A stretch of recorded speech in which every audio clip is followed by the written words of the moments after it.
کۆمەلەیە نوبهارە ڕەوشنبیریە کوردی بە ئالیکاریە سێ کۆمەلەیên din لە ئەڵمانیا فستیڤالا کولتوریە بوهارê li bajarê Essen li darxist û jimarek çalakî têda pêşkêşkirin di nav de jî mûzîka zindî û pêşangeh û îmzekirina pirtûkan. Min di çarçoveya serdana xwe ya Almanya de ev festîval romar kir. Dahîner û hezkerên kultur û çanda Kurdî ji gelek bajar û navçeyên derdora bajarê Essenê ya Almanî tevlî vê çalakiya buharê ya rewşenbîrî bûn. Organîzerên vê çalakiyê anîn ziman ku armanca wan jê ew e ku bêhtir balê bikişînin ser kultura Kurdî û pêwendiyeke rasterast di navbera dahîner û endamên revenda Kurdî de li vir çêbe.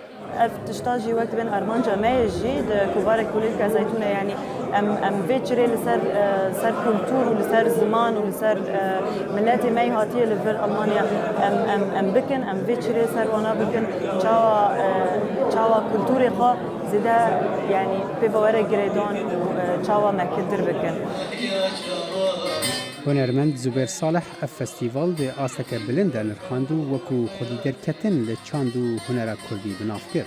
بۆ مژی تشتێکی gelekî باکێش hem giring got em kesê got Ewropa jiyan dikin em karibin li çanda xwe li rojnamavaniya xwe li roman û nivîs û helbes û va meselan em xwedî derkevin da ku ev tiştê me têk nerin bimîne berdewam be. Di derbarê çapkirin û belavkirina pirtûkên Kurdî de romannivîs Helîm Yusuf behsa kêmbûna weşanxaneyan kir û got ku ev yek erka nivîskarên Kurd girantir dike û dihêle ew neçar bin karê belavkirinê jî bikin. Çarçova belavkirinê diguan biaxivin weşanxaneyên Kurdan bi wî awayê gotê xwestin pirtûka Kurdî nikarin belav bikin.